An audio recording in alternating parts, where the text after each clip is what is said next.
جو شخص آخری 3 قل کاف سے موٹی کاف سے ہوتا ہے 3 دفعہ صبح اور 3 دفعہ شام کے وقت پڑھے، یہ عمل اس کے لیے دنیا کی ہر چیز کی کفالت کے واسطے کافی ہو جاتا ہے۔ 3 صورتیں اور جس کو آپ اور میں معوذات کہتے ہیں، قل هو اللہ احد یعنی سورۃ الاخلاص، سورۃ فلق اور سورۃ ناس، اور یہ جو روایت ہے یہ 5082 ابو داؤد کی روایت ہے۔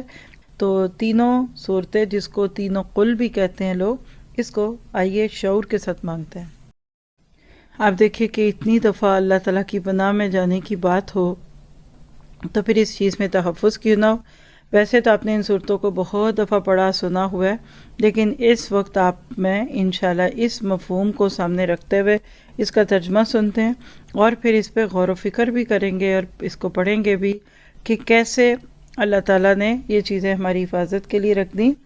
تو سورۃ الاخلاص آپ کہہ دیجئے کہ وہ اللہ ایک ہے، اللہ بے نیاز ہے، نہ اس کی کوئی اولاد ہے اور نہ وہ کسی کی اولاد، اور نہ ہی کوئی اس کا ہم واللہ ہے۔ یعنی اللہ کے ایک ہونے کو اس صورت کے اندر اتنی خوبصورتی سے پرو دیا گیا کہ اب کسی کو بھی سوال کرنے کی ضرورت نہیں رہے گی۔ دوسری بات یہ کہ بعض روایت کے مطابق 3 دفعہ سورۃ اخلاص پڑھنے کا اجر پورے قرآن کے پڑھنے کے اجر کے برابر ہے۔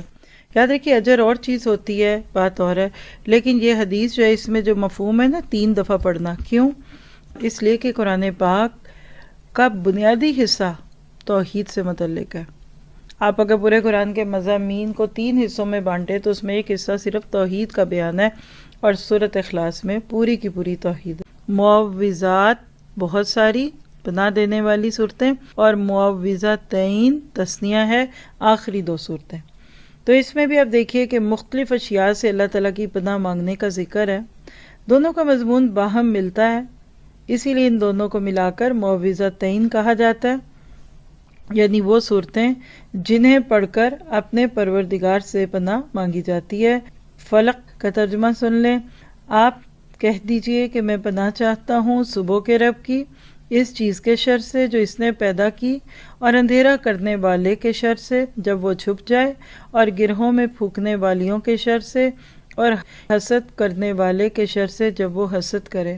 آپ دیکھیے کہ سورۃ اخلاص تو الگ سے تھی نا، ابھی اس کو الگ سے بھی ہم پڑھتے ہیں تاکہ آپ اس کی چیزوں کو محسوس کریں، لیکن اس میں آپ دیکھ رہے ہیں قل اعوذ برب فلق میں کیا ہے؟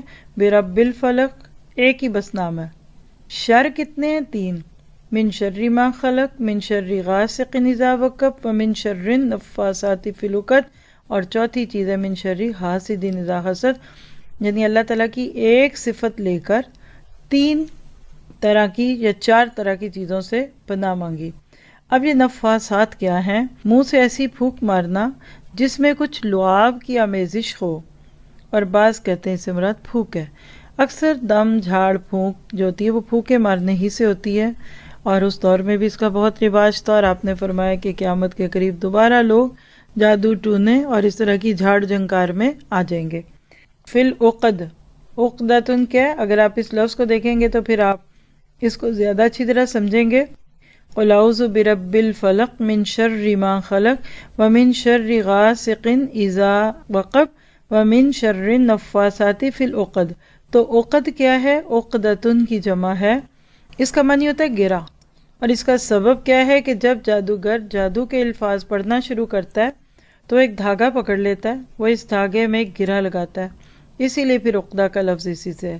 اور اگر آگے حسد کو دیکھیں تو حسد کا معنی یا اس کی تعریف کیا ہے کہ انسان کسی کے پاس کوئی نعمت دیکھ کر یہ خواہش کرے کہ اس کے پاس سے وہ نعمت زائل ہو جائے، خواہ وہ اس نعمت کو چھیننا، یعنی وہ اس نعمت کو چھیننا ہو تو وہ اس نعمت کو چھین لے۔ اسی لیے اللہ تعالیٰ نے حسد سے پناہ مانگنے کا حکم دیا۔ تو حسد کیا ہے کہ آپ کے دل کی جلن کہ اس کو اللہ نے دیا مجھے نہیں دیا، یا مجھے دے نہ دے، اس سے چھن۔ دیکھیے کہ سورت فلق کے بعد ناس، آخری سورت۔ جیسے بندہ سارا قرآن پڑھ کے آخری سیڑھی پہ پہنچتا ہے نا، تو آپ جانتے ہیں کہ آخری سیڑھی منزل کے بہت قریب ہوتی ہے۔ تو سورت ناس جب آپ پڑھیں صبح میں اور شام میں تو اس وقت پہلے تو اس کو محسوس کریں۔ پیچھے 113 صورتیں ہیں، بہت بڑی بڑی بھی، بہت چھوٹی چھوٹی بھی، مکی بھی متنی بھی، لیکن سورۃ ناس کو اللہ نے آخر میں کیوں رکھا؟ کیونکہ مومن کے لیے ہر لمحہ ہر نقطہ سوچنے کا نقطہ ہوتا ہے۔ تو آپ دیکھیں گے کہ فلق کی طرح ناس میں بھی پناہ ہے۔ نبی صلی اللہ علیہ وسلم پہ جو جادو ہوا تھا اس کا توڑ ان 11 آیتوں میں تھا، وہ 11 گرہیں اور جو گانٹھیں تھی وہ کھلتی گئیں ہر آیت کے ساتھ۔ تو یہاں ہم تھوڑا سا اس پہ غور کریں گے، پہلے اس کے ترجمے کو دیکھ کر۔ قُلْ أَعُوذُ بِرَبِّ النَّاسِ مَلِكِ النَّاسِ إِلَٰهِ النَّاسِ مِن شَرِّ الْوَسْوَاسِ الْخَنَّاسِ الَّذِي يُوَسْوِسُ فِي صُدُورِ النَّاسِ مِنَ الْجِنَّةِ نَاسِ۔ آپ کہہ دیجئے کہ میں پناہ میں آتا ہوں لوگوں کے رب کی، لوگوں کے بادشاہ کی، لوگوں کے معبود کی، وسوسہ ڈالنے والے شیطان سے جو آنکھوں سے اوجھل ہے، جو وسوسہ ڈالتا ہے لوگوں کے سینوں میں، جنوں میں سے اور انسانوں میں سے۔ آپ دیکھیے کہ اس میں آپ نے پہلی چیز شاید نوٹ کی ہے کہ نہیں، کہ سورۃ ناس اور فلق اللہ تعالیٰ کی 3 صفات کا تذکرہ ہے۔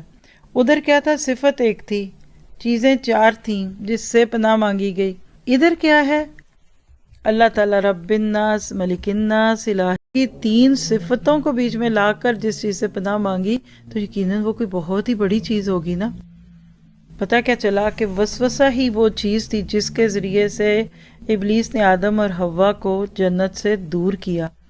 آج بھی شیطان سب سے پہلے ہمارے دلوں میں وساوس ڈالتا ہے، حتیٰ کہ اللہ تعالیٰ کی ذات کے بارے میں وسوسہ، پھر نیکی کا کام کرنے کے بارے میں وسوسہ، جو اس طرف بلائیں ان کے لیے وسوسہ۔ تو we need to take a very quick action. اگر آپ چاہتے ہیں آپ اپنے رب کے ساتھ تعلق محسوس کریں تو پہلے شیطانی وسوسات سے بچیے۔ قُلْ أَعُوذُ بِرَبِّ النَّاسِ مَلِكِ النَّاسِ إِلَٰهِ النَّاسِ۔ لفظ رب ذرے کو کمال تک پہنچانے والا، تربیت کرنے والا، رب یربی تربیتن، ایک ہی لفظ ہے نا۔ پھر اس کے بعد آپ دیکھیے کہ ملک الناس میں مالک ہے، ملک بھی آتا ہے اور مالک بھی آتا ہے لفظ۔ پھر اسی طرح سے آپ دیکھیے الہ الناس، یعنی سب کا معبود۔ خواہ انسان کسی کی عبادت کریں، لیکن تمام لوگوں کی عبادت کا مستحق صرف اللہ وحدہ لا شریک ہے۔ لوگ کروڑوں بتوں کو پوج لیں، کروڑوں چیزوں کو پوج رہے ہیں، کوئی بات نہیں، اللہ کو اسے کوئی فرق نہیں پڑتا، وہ تو بے نیاز ہے۔ پھر اس طرح آپ دیکھیے من شر الوسواس الخناس۔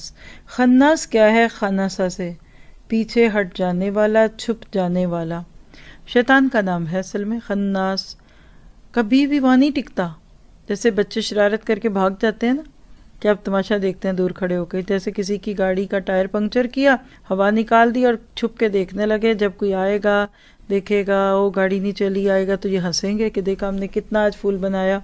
شیطان بھی کچھ ایسے ہی کام کرتا ہے۔ یوسوس فی صدور الناس، تو یوسوس میں وسوسہ ہے، کسی برے خیال یا گناہ کے کام کو دل میں ڈالنا۔